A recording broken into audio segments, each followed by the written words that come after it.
Come here. Do the bulldozer dance. Can you do it? Yeah. Pause. Pause. Good job.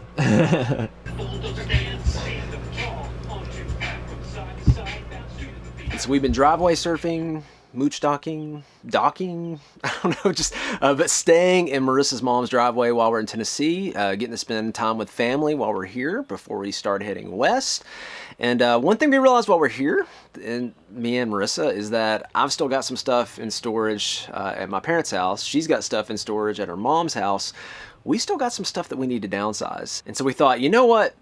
We just need to be open and honest about this stuff. How it's a struggle for us to downsize these things. Because the truth is, we show a lot of the journey with our channel, but there's also times, and especially at the very beginning when we had our house, that we've got to downsize. We've got to have less junk in order to be able to have the more journey. And that's what we want to show today. Downsizing was definitely the hardest part for sure for this journey. I had a really hard time. Nathan does much better at downsizing and decluttering, and he doesn't need a lot of stuff, so this was a lot easier for him. But for me, this has been a really, really difficult process. It feels good when it's over, like it's a very freeing process having less stuff, but it's exhausting getting through it for me. It's just a lot of decisions, it's emotional. I think that's the hardest part for Marissa. It's not so much the stuff, it's the emotions and memories that came with that stuff of, oh, I wore this t-shirt when this happened, or oh, I received this because I did this, or oh, I, you know, all those memories with it. And I, you know, that's what's tough.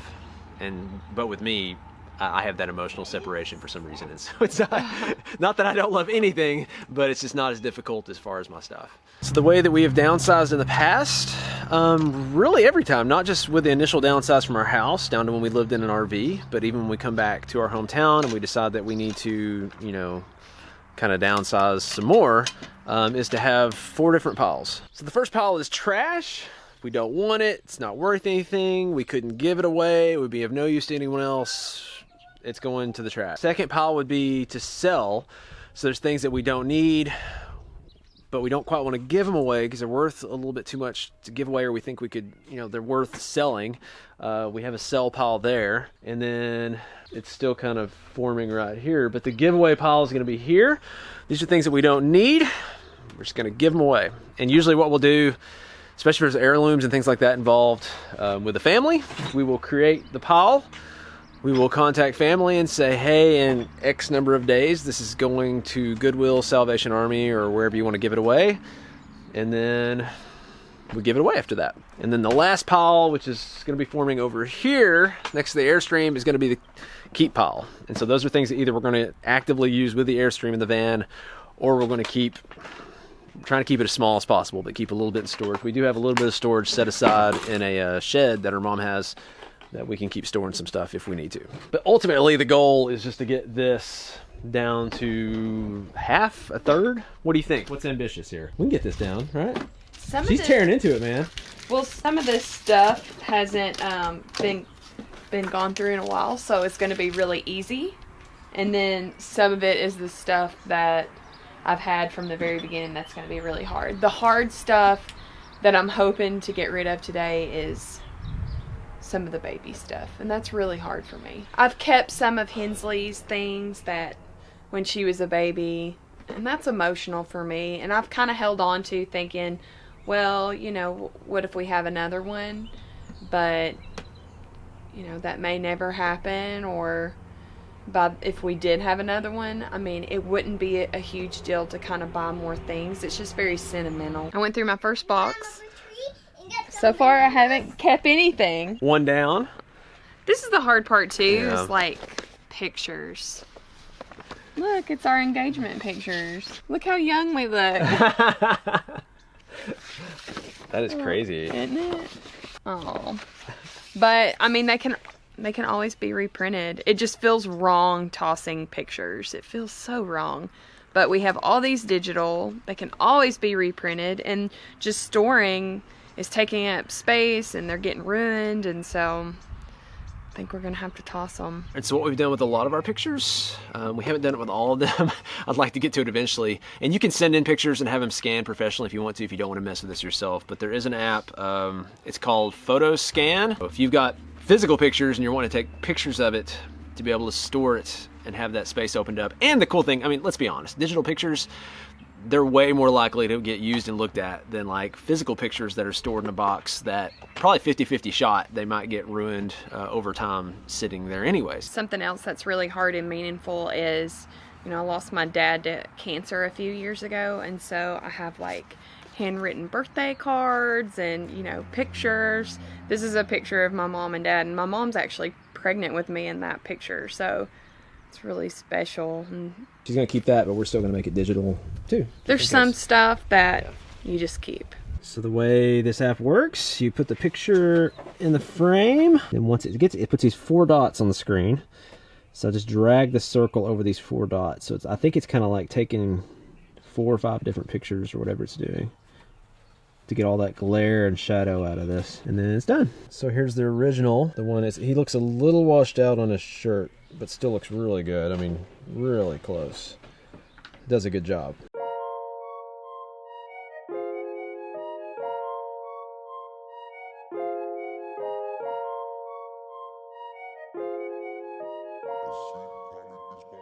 So we really like these Ziploc storage tubs. They're supposed to be airtight. I don't know if I'm buying that or not, but still, they've got 6 locks all around the side. Really store well, stack well. The size seems to be perfect, and they make them clear. It seems to get harder and harder to find the clear ones, but I really like the clear ones. So the idea is, if we're going to store something, I want it to be easily stackable, take up a very small amount of space, and I want it to be sealed really well, where what we're storing isn't ruined the next time we come back. It seems like about every 6 months or so we go through stuff, and even in a house we would do this. So if we set something to the side that said we want to keep it, it doesn't even mean keep forever. It just means we're going to keep it until we re-examine it maybe in 6 to 12 months. And what we find out a lot of the time is stuff that we thought we needed, we thought we'd use, when we go back, and if it's sat there for 6 months, 12 months, and we haven't touched it, we forgot we even had it, we haven't used it even though we thought we would, I mean, we have to kind of be honest with ourselves and say, okay, yeah, I said I would use this, I said I needed it, but turns out it's just sitting there, it's not being used. Because that's kind of the ironic thing is, you know, I know we told ourselves, well, I want to keep this because I don't want it to go to waste, I want to save it, but by keeping it and not using it, we're keeping someone else from using it, and it might actually be going bad, or have water damage, or, you know, anything can happen over time while we're keeping it in storage. So these are my nursing school books. The thing about that is, in science, it's probably like not even relevant anymore. Maybe some new nurse can enjoy these medical books. And another thing we need to digitize that we haven't done yet is stuff like VHS tapes. I don't have anything to do that, so we may have to pay somebody to do that eventually. But it would be great to have these digitized, because like everything else, these could be going bad over time, or something could happen to them.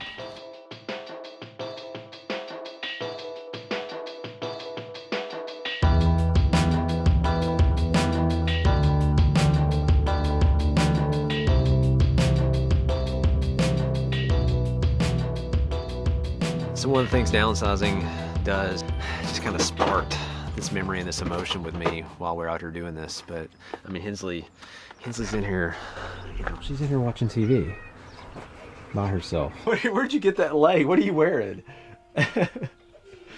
Watching that Curious George. Oh, is it a? Oh, he was doing the Hawaii Curious George episode, huh? Is that what you watched earlier?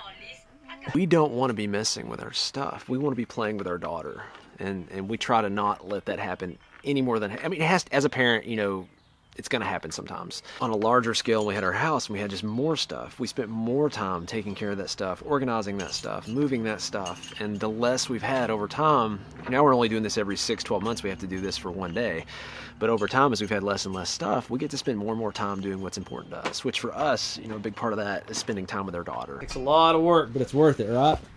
Yeah. Maybe not feeling that right now, but... I'm looking at my diary from when I was 10 and 11. This was the drama of a 10 and 11-year-old. Today was so embarrassing. Me and Ryan were holding hands, and Miss Vicky, my homeroom teacher, announced over the megaphone, "Marissa, you and Ryan need to stop holding hands." I was so embarrassed. You're a little tiger, huh? It's funny how what you think is so dramatic. So I've mentioned before that we had a contract that I would have a Jeep when we got married. This was our contract I've held on to. Yeah, it's pretty. I see no signatures, first of all, and it's really, really starting. I'm holding on to this. Hey, give me some credit. Show the Jeep at the top left. See? Actually, it looked better than that. Ours is a 4-door. But it was silver. She said she wanted silver, so. I'm hanging on to this for future. Yeah, no. I think that's in the throwaway pile. Are you going to cook? Yep. Let's get something out of this bag. Okay, it's a cooking bag. And Oh, it is. It's got a spatula. And this is a sink. You came prepared. You do have a bag. Oh, wow. So we spent several hours today putting things in the throwaway pile and the giveaway pile and the sell pile and the keep pile, and ultimately we ended up with about half of the containers that we had before. I think we'd like to get that down even less eventually, but we just ran out of steam. I mean, it's a lot. It's mentally and physically, when you're going through things, making all these decisions, it can get hard. But the big deal is for us with downsizing, there's a lot of good things and okay things in our life, but we really want to take those things that are just good and make sure they're not in the way of what could be awesome. And to us, spending time with family is awesome. Getting to travel the country is awesome. Hanging out with Hensley, that's awesome. But speaking of what's awesome, Marissa's grandma's here, her mom's here, her sisters are here, family's over. She's gonna spend some time hanging out with them. Hensley's hanging out with cousins. And we're also gonna be watching The Greatest Showman tonight, which that movie never gets old. If you guys have got any questions, comments, tips, we're recovering stuffaholics. We're always open to more advice. But until next time, catch you guys later.